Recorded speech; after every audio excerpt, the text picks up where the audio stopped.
Okay, I am getting ready to make beef stock, and this is what we're doing. We're roasting our veggies along with our soup bones, our beef bones that I get from our cow that we order.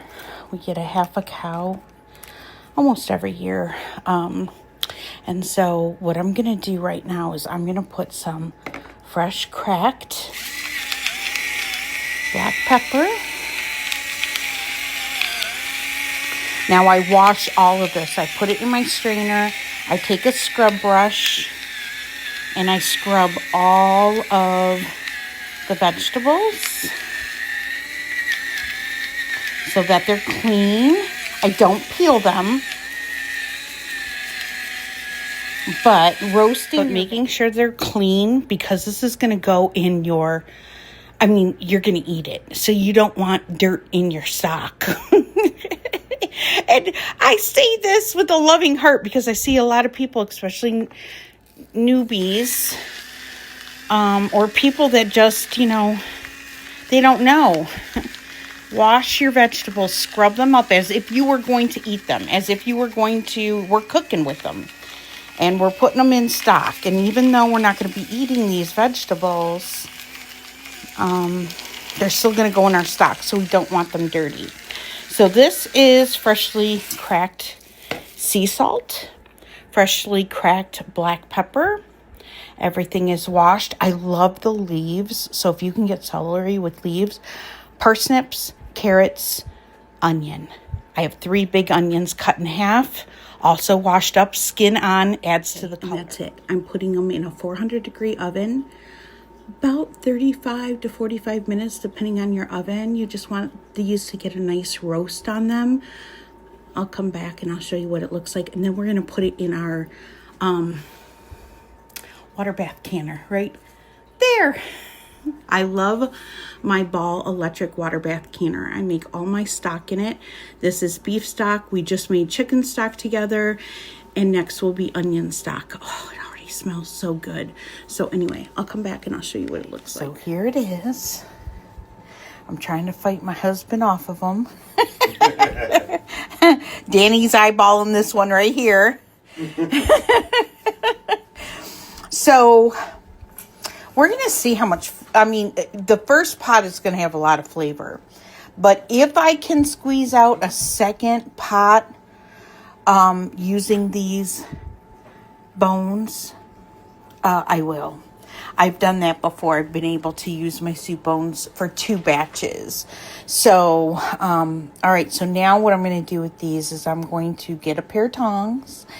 And I'm going to put them in my pot. I have a little bit of water in the bottom of my pot right now. I'm going to put all of this in. And then I'm going to fill my pot with ice cold water. And then I'll add all my ingredients after that. So I'll be back and share that. So now we're going to fill up our pot with, I do cold water, even though everything's kind of hot.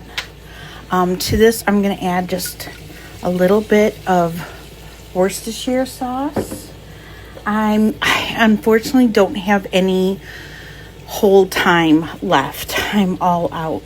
So all I have is the ground. So I'm just going to add probably a teaspoon of it.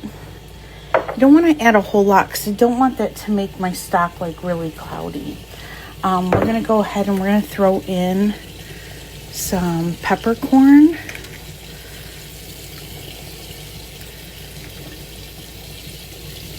Okay. We're going to go ahead and add, this is a teaspoon of canning salt.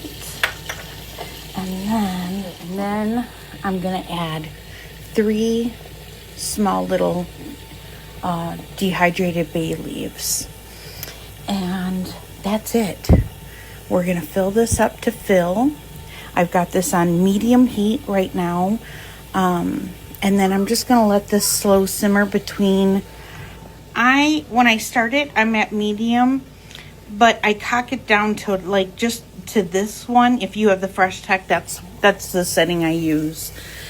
And we're just going to let this slow cook. I'm going to add a splash of vinegar to this to bring out the marrow out of the bones. Just a splash, just a kerplunk.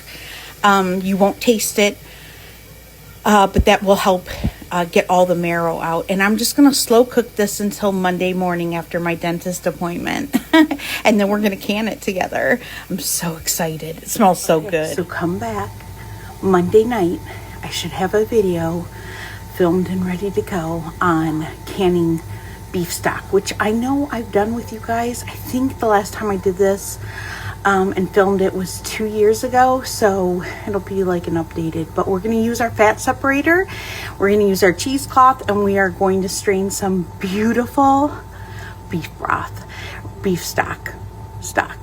I can it though using the vegetable thyme because you have to can it a little bit longer, but it's going to turn out beautiful. All right, I'll see you on YouTube.